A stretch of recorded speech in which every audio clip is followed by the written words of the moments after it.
I was homeless for a little bit.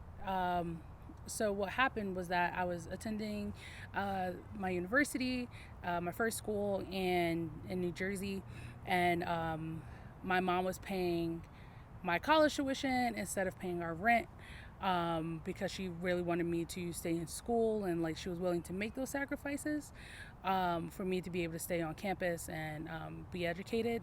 So I came home from school after I like pledged my sorority and all this other stuff, and then it was like, oh well, I forgot what I said to my mom, and she kind of like sat me down and told me that we were being evicted, and that we had like 2 weeks to move, but we didn't have a place to go afterwards because like my family, like I have a lot of cousins, so everybody has a lot of people in their house already.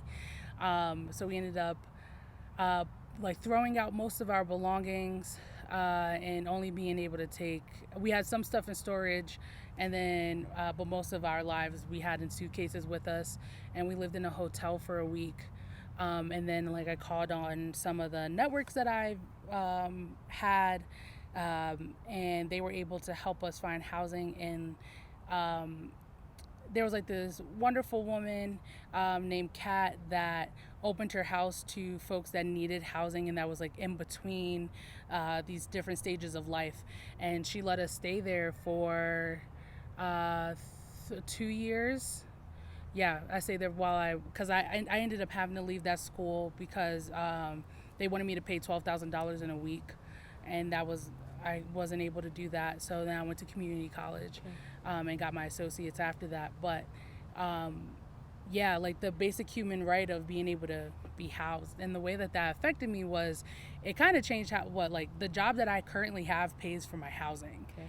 Like so, like what I do before anything else, I have to make sure that I have shelter, and it's like really um unnerving for me. Like I'm in therapy, like working through past traumas and stuff, and this being one of the huge ones. Like moving is the worst. Seeing packed boxes and having to live in hotels or for any reason, like that just reminds me of that all the time. Um so it was really difficult to do that, and I made sure I found a job where I wouldn't have to worry about housing, where it's already paid for. I don't have to worry about being evicted again. um, so because of that, it's like shaped my whole career, really. Like that one moment has really shaped my whole career, while also in the healing of that, recognizing that like I'm not in that same place. I blamed myself a lot. I was like, well, if I didn't go to college, we wouldn't have had to do this. It's college's fault. Like it's this system that I need so that I can not have to worry about these things ever again. But like, yeah, I put my mom was homeless, and I should have done something about it. Like it went into that kind of spiral.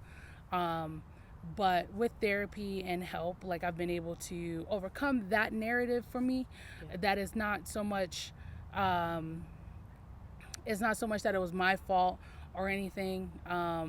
It's that this is what happens to people that live in the hood. Like that's how they get you. Like if you miss a payment or two, even for noble reasons, there's no negotiation. There's no, we're trying to help. Like these places are supposed to be able to help people move from there. Like they're supposed to be able to provide the programs, assistance, everything, so that people can no longer need that space, but did everything that it could to make sure that we stayed there.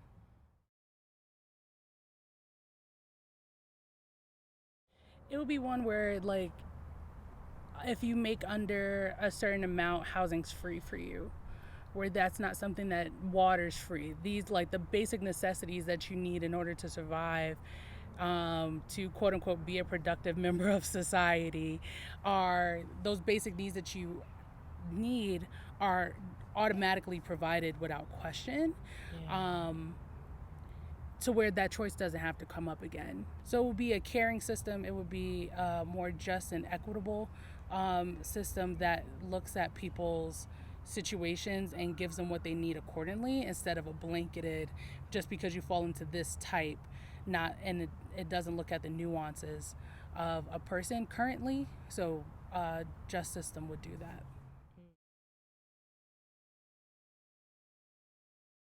I do like speaking, and I think that I help with telling my story to be able to help others figure out their story. Yeah. So I can, the way that I help is sitting with you. That the way that you help is doing this, right? So it's like we have to see what our talents are, and then combine them with the ones that match, like a matching game.